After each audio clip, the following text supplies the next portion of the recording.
The computer, of course, that we're using is an old laptop, and of course it has no power in it.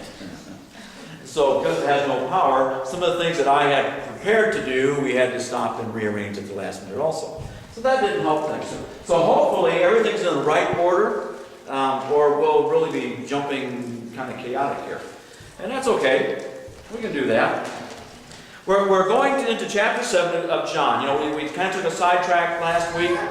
Something I felt that really needed to be talked about, not even realizing that, you know, September 11th was coming up, and Patriots Day, and, you know, some things just bypassed me. I don't even think about it.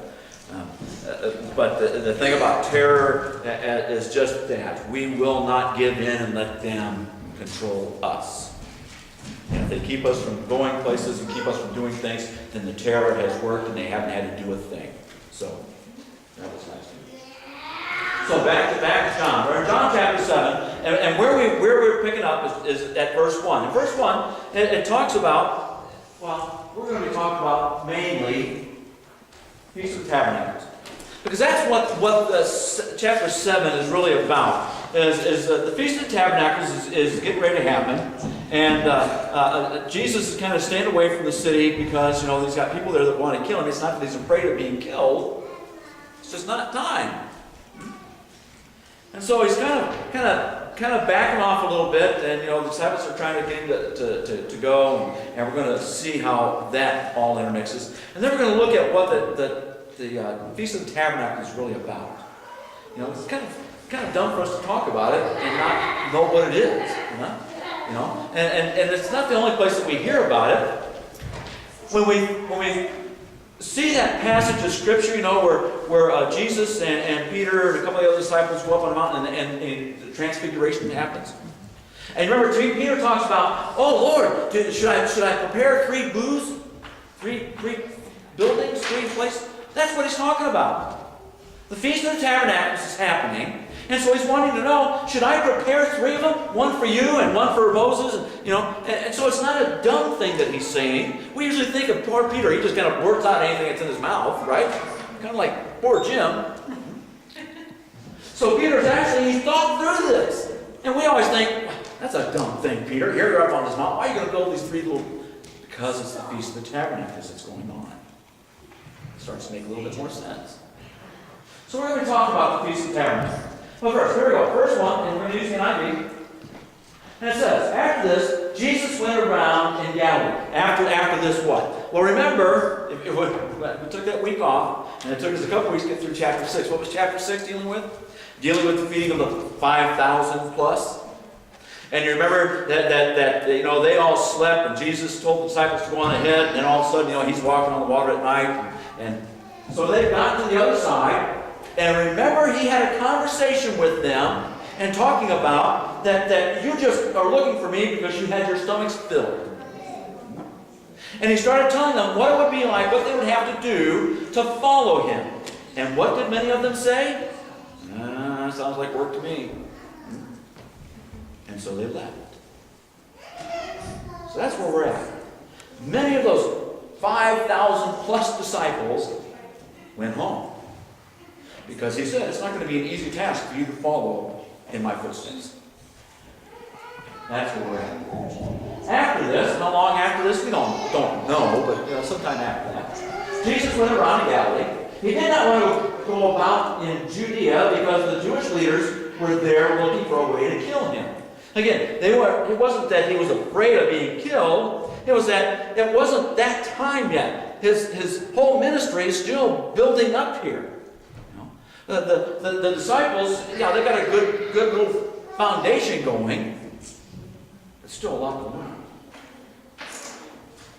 And if they had killed Jesus at this point, I mean, he was still raising the dead, but it'd be a whole lot harder.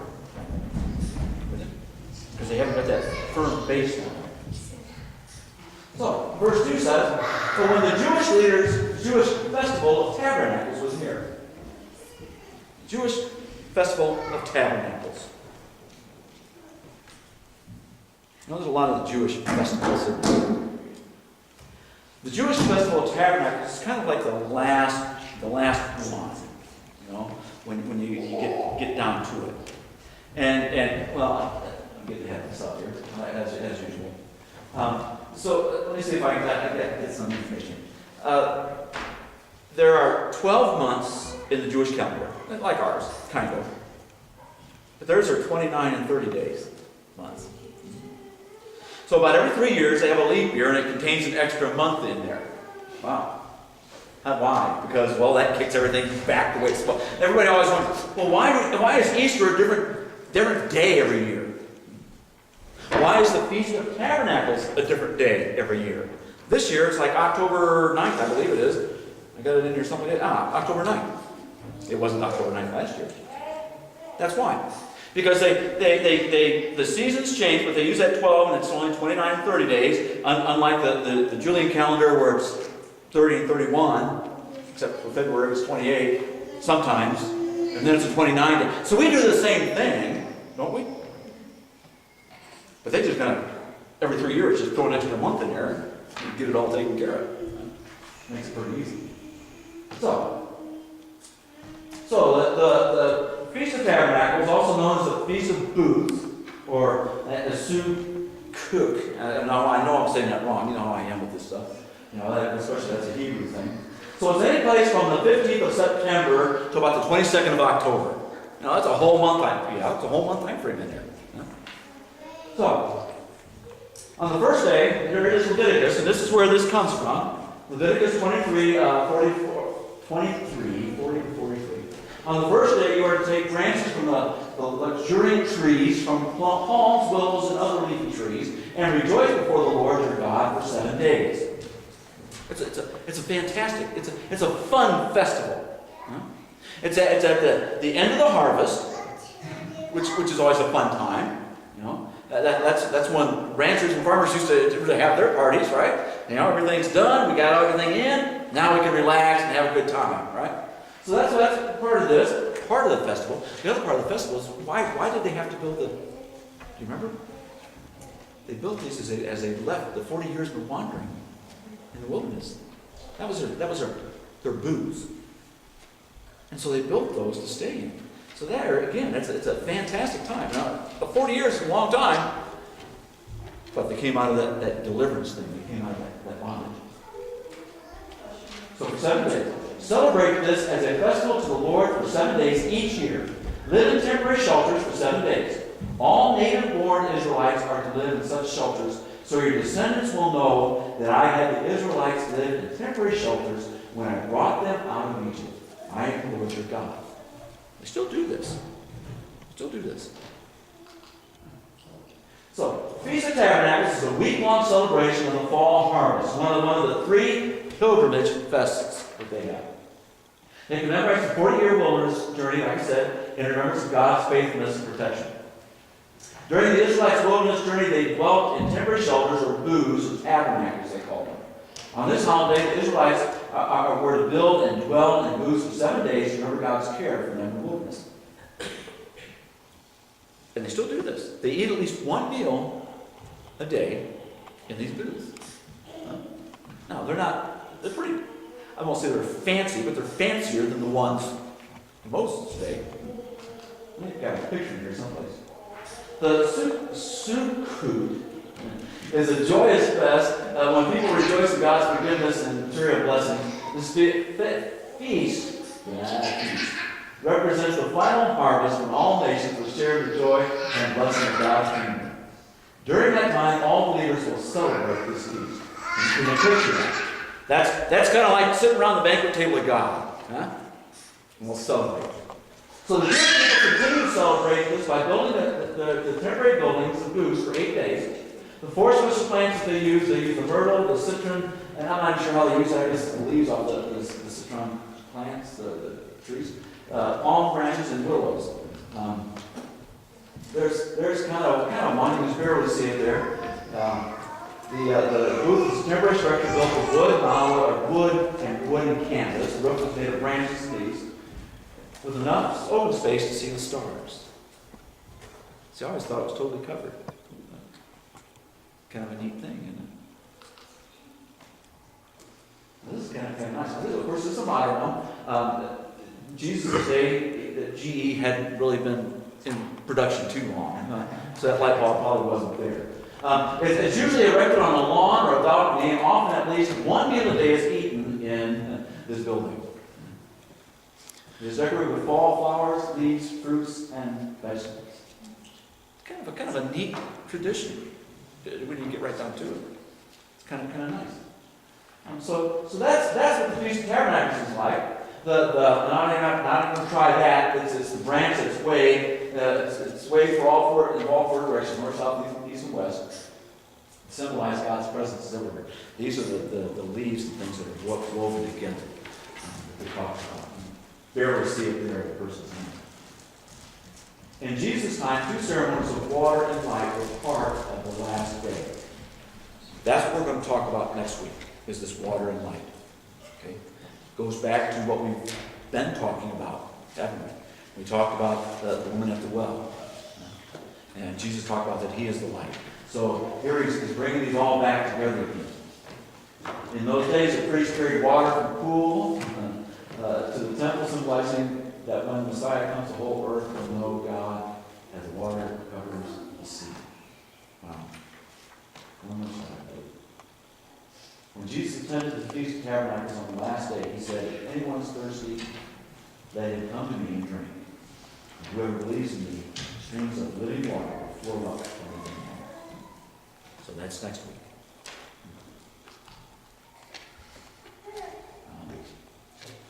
Other parts of this. So, verse 3 to 5. Jesus' brothers said to him, "Leave Galilee and go to Judea, so that your disciples there may see the works you do. No one who wants to become a public figure acts in secret. Since you are doing these things, show yourself to the world." For even his own brothers did not believe him. So his brothers are saying, "Why don't you go ahead and go into the city and let the people see what you've done? You've raised this man." Remember now, this all started at the pool when he what? He raised up the paralytic on a Sabbath. Keep that in mind. That's where this started. Then he fed the 5,000. Wow. Then he walked on water. Then he did some time travel thing and had the boat immediately get to the other shore, right? Wow. And so his brothers, we're talking about Jesus' brothers, they said, "Well, everybody needs to know what you're doing. You're trying to do this in private. Everybody needs to know what you're doing in public." Kind of ridiculing him a little bit. Come on. They did not fully understand what their brother was, who the brother was. I mean, we think about Joseph and his family, and when he had his dreams and how his brothers were going to bow down before him, the attitude that they took. Can you imagine Jesus' brothers, how the attitude they would take? "I'm the Son of God." Yeah, right. That's almost what they're doing here. Come on, look at this. Yeah, let people see what you can do. Yeah. Not a big deal. Therefore, Jesus told them, "My time is not yet here." It's not time for me yet. For you, any time will do. The world cannot hate you, but it hates me because I testify that its works are evil. He has been doing that, hasn't he? And everybody, this is why he's wanting to stay out of the city right now, because they've kind of got it out for him. He's told them, God is my Father. Ooh, bad. He's telling them the truth, and nobody's believing him. You go to the festival. I'm not going up to this festival because my time has not yet fully come. And after he said this, he stayed in Galilee. So the disciples go on ahead of him. Going to the festival. Why? Because it's a celebration time. It's not like it's one of those sad festivals. It's a party time. Really? However, after his brothers had left the festival, he went also. Not publicly, but in secret. Now at the festival, the Jewish leaders were watching for Jesus and asking, "Where is he?" So the brothers went ahead and went on, and he probably had that already in mind, right? Because if he went in with them, they're already looking for the crowd anyhow. They're looking for him and his brothers. So the brothers had gone in. The Jewish leaders are looking for him. They see his brothers. They go, "Yeah, I don't see Jesus there." But he comes in secretly. Comes in privately. Among the crowds, there was widespread whispering about him. Some said, "He's a good man." Others replied, "No, he deceives the people." Did you know this? Whispering. So it's just among themselves. Nobody's bringing this out publicly. No one was saying anything publicly about it for fear of the leaders. They didn't want to get caught up in this either. Not until halfway through the festival did Jesus go to the temple courts and begin to teach. The Jews there were amazed and asked, "How did this man get such learning without having been taught?" Wow. Isn't that amazing? And Jesus answered, "My teaching is not my own. It comes from the one who sent me. Anyone who chooses to do the will of God will find out whether my teaching comes from God or whether I speak of my own." Now think about that. What he's saying is that if you do not believe God, you don't believe his teaching, you'll never fully understand what I'm doing. If you don't get fully committed to what I'm talking about, you'll never get it. This is about the second time he said this, isn't it? Isn't that why all the disciples left him before? Because he said, if you're not fully committed, don't worry about it. It's not a thing that you can just do part-time. It's a fully committed thing. And once you're fully committed, you will understand exactly what I'm saying, where my teaching comes from. Anyway, he's talking to the religious leaders in the temple at this time. Wow, this man's so smart. How did you get there? He says, you'll never understand unless you're fully committed. Whoever speaks on their own does so to gain personal glory. Boy, there's been a lot of preachers like that, hasn't there? But he who seeks the glory of the one who sent him is a man of truth. There is nothing false about him. Jesus became so humble, or was always humble. He became so humble even to the point of death for people he did not even know. He understood what the truth was. I watched a film yesterday. It was actually a documentary on a group of guys in Afghanistan. Live footage. It was actually a war correspondent that was with me. And we kind of talked about this a little bit last week, that these guys don't necessarily fight for us. They do, but they fight for the guy next to them.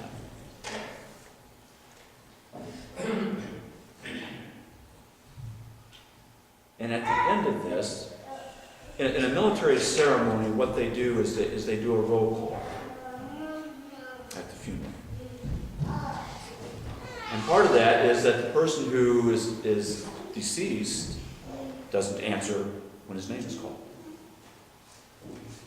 And so at this fighting that we saw that took place over these 9 days, I think it was 6 or 7 people that were killed. And they went through this. And of course, their brothers and sisters who went up afterwards, they shed tears. I'm bawling. The command sergeant major, the one who does the roll call, I don't know how he did it. He kept it together and waited until everybody was gone. And then he went up. And he started bawling. Something about giving your life for something. Something worth giving it for. It's very, very, very moving. Whoever speaks on their own does so to personal glory, but he who seeks the glory of the one who sent him is a man of truth. There's nothing false about him. Jesus Christ gave everything for us, and he didn't know us. That's right. Everything for us. Poor Mel Gibson has had a run of bad stuff. But when he did the Passion of Christ, he's the one who actually swung the hammer. And he said that in itself moved him. Because right then it dawned on him. I did that.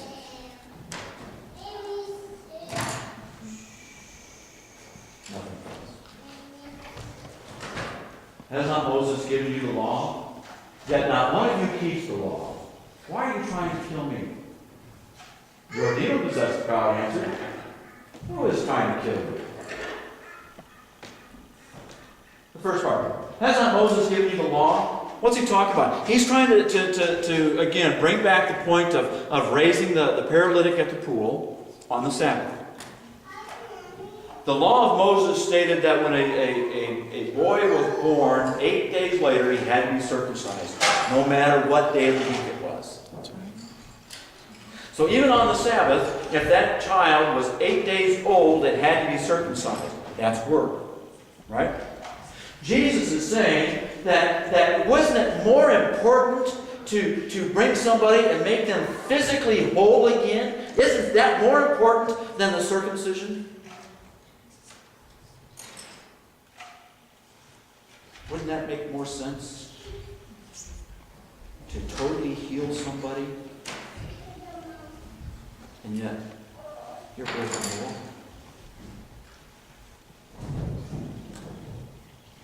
And so he says, why are you trying to kill me? The crowd says, you're crazy.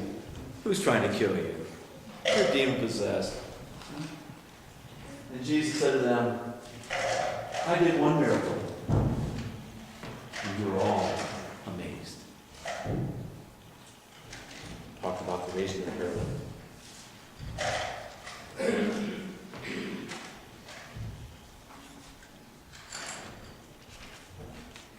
And that's actually where we're going to stop. Because when we start getting into the rest of what he tells the leaders at the tabernacle, or at the temple, it's amazing. But just here, the things that he has said is that you've got to know and be fully committed to God. You have to be fully committed to your brothers and sisters. Fully committed. You have to be willing to give everything. You can't hold anything back. Even his brothers did not recognize who he truly was. And yet we still have people today that have read the Bible over and over and over again, and they don't know who he truly is. So it's up to us to continue to tell that story. It's up to us to continually to tell who Jesus Christ was and is. That he's more than just a prophet. He's more than just a teacher. He's the King of Kings and the Lord of Lords. And he's coming back. That's important. I believe that because I've seen more than just the one miracle.